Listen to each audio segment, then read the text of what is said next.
basis of, with the Americans, it was Democrats at the time and liberal in Canada in the 1990s, working together to create, better trade agreements and opening up the Chinese market, right? That was the whole push. The risk of doing that, now, number one, we are ideologically, when it comes to Western values, when I'm talking about classical liberalism built into our constitutional and liberal rights framework, doesn't align with a lot of these countries like China. So the point is, they were thinking, oh, we could change China. No, China's thinking, we're going to change you. We'll just keep you in the back door. And that was what the warning bells were sung back in the 1990s as both Canada and the U.S. went to this evil relationship, desperate for just the almighty dollar. They didn't have a soul when they went into that. They're losing your soul by going to China. So this is a warning to Canada to get around the U.S. and you think you're going to go deals with all these other countries in the world. Just look who you're doing deals with, and what are you going to give up for that?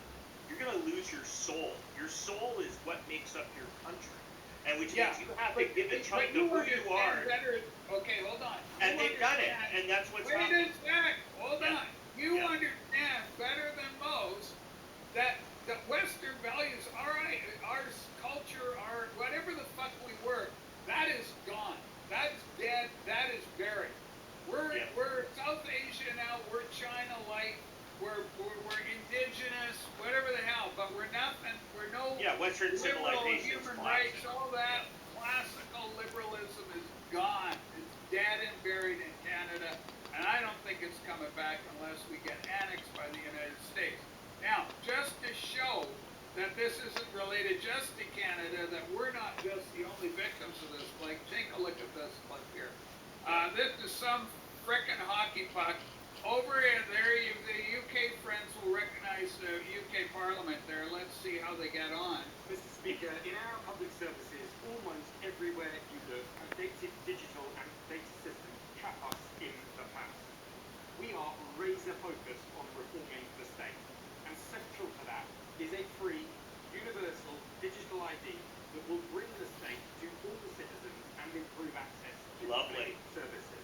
We don't want you in our house. A digital identity system is a public good that is long overdue, and this government will deliver it.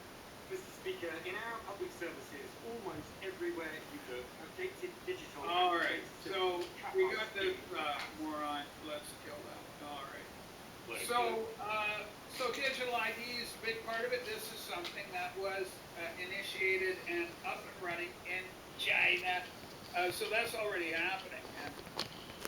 That is the Chinese system, but that's exactly what by allowing China to lead the world in industrial development, the trade-off was we had to reduce our belief in human rights.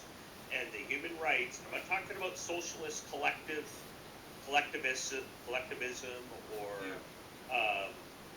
we don't have a collective rights. We have individual rights and freedoms. That was what the difference is, where the collective being the old Soviet Union, China, the communists, the hybrid